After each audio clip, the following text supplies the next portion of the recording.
Hello दोस्तों, हमारे YouTube channel में आप सभी का स्वागत है। तो दोस्तों, इस वीडियो में हम इरेडा स्टॉक को डिस्कस करने वाले हैं। फर्स्ट ऑफ ऑल हम इरेडा की H1 बिजनेस अपडेट को डिस्कस करेंगे कि H1 में कंपनी का परफॉर्मेंस कैसा रहा है। Loan disbursements, loan sanctioned, loan book किस प्रकार से बढ़ी है या फिर घटी है, इन चीज़ों को समझेंगे। एंड साथ ही साथ हम बिजनेस अपडेट को कंपेयर भी करने वाले हैं Q1 एंड Q2 के बीच। ठीक है, तो वीडियो के साथ एंड तक बने रहना, काफ़ी इंपॉर्टेंट वीडियो है। चलो स्टार्ट करते हैं। तो देखो, रेडा H1 बिजनेस अपडेट। H1 का मतलब क्या होता है? First half. जो हमारा FY25 अभी चल रहा है, इसका फर्स्ट हाफ बोले तो फर्स्ट 6 मंथ्स, यानी कि अप्रैल से लेकर के सितंबर तक। ठीक है, जो कि कल एंड हुआ है सितंबर। ठीक है, तो फर्स्ट 6 मंथ्स की बिजनेस अपडेट्स को अभी हम डिस्कस करेंगे। ठीक है, तो देखो, डिसबर्समेंट्स राइज 56%। जो लोन डिसबर्समेंट्स है, यानी कि लोन बांटने की बात की जा रही है, तो 56% से बढ़ी है ये। Loan book nears 65,000 crore. Loan book जो है ये लगभग 65,000 करोड़ के आसपास पहुंच चुकी है।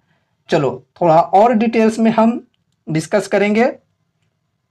तो देखो, state run Indian renewable energy development agency यानी कि IREDA reported its business update for the April to September period in an exchange filing on Monday evening.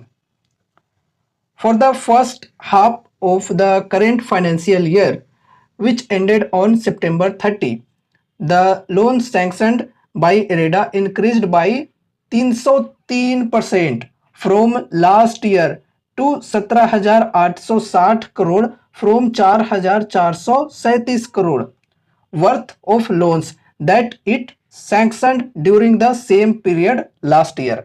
तो दोस्तों, अगर हम FY24 के H1 की बात करें तो कंपनी ने कितने लोन सैंक्शन किए थे, मतलब कितने लोन्स की स्वीकृति दी थी? तो देखो, 4,437 करोड़ की, जो कि इस बार FY25 के H1 में बढ़ करके यहाँ पर पहुंच चुकी है 17,860 करोड़ पर।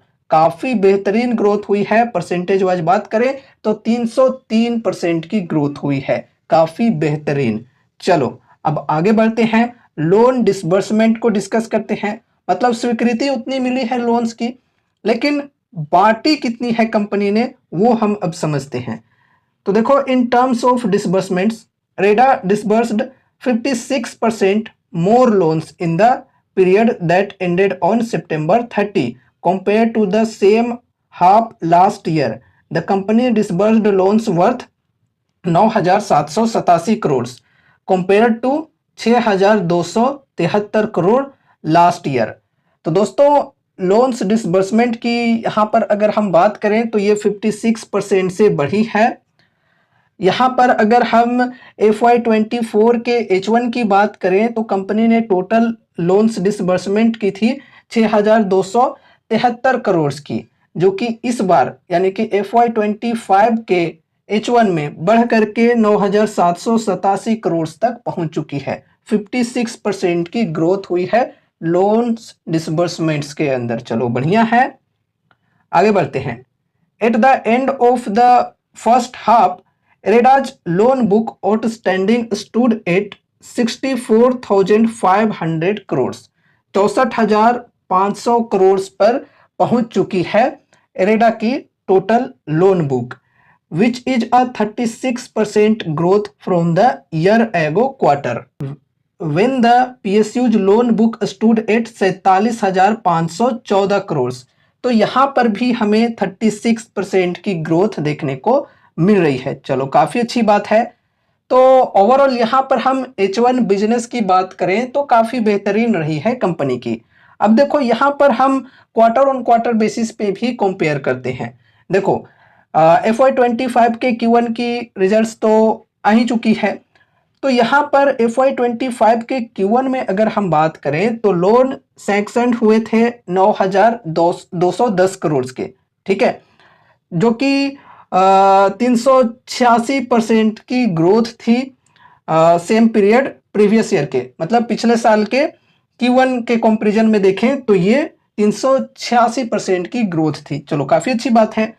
तो यहाँ पर लोन सैंक्शन की बात करें तो 9,210 करोड़ की लोन सैंक्शन हुई थी।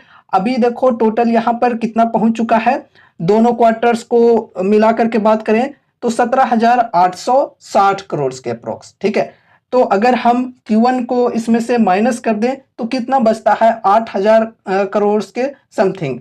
तो यहाँ पर क्वार्टर ऑन क्वार्टर बेसिस पे जो लोन सैंक्शन है कंपनी की, ये यहाँ पर डिक्लाइन हुई है थोड़ी सी। ठीक है, ये समझ सकते हो इस प्रकार से।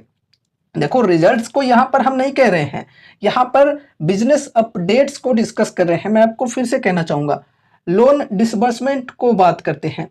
तो देखो लोन डिसबर्समेंट कंपनी ने कितने की थी, 5,325 करोड़ की, जो कि 67% की इंक्रीज थी same period in the previous year. यानी कि पिछले साल के Q1 से ये 67% की ग्रोथ थी। 5,325 करोड़ की लोन डिसबर्समेंट की थी कंपनी ने Q1 में। ठीक है, अब यहाँ पर अगर हम इसे माइनस करें दोनों क्वार्टर्स वाले मिला करके जो हुए थे उससे, तो देखो लोन डिसबर्समेंट हुई है कंपनी की Q1 एंड Q2 दोनों को मिला करके, यानी कि H1 हो जाता है Q1 एंड Q2 दोनों को मिला करके, तो टोटल हुई थी 9,787 करोड़ की। तो इसमें अगर हम Q1 को घटा दें तो यहाँ पर 5,325 करोड़ जो हुई है Q1 में, इससे कम ही निकलता है Q2 के अंदर। ठीक है, तो डिसबर्समेंट्स भी Q1 के मुकाबले में Q2 के अंदर कंपनी ने कम की है, लोन्स कम बांटी है। ठीक है, लेकिन बहुत कम नहीं है, थोड़ा बहुत ही फर्क है, 19-20 का फर्क है।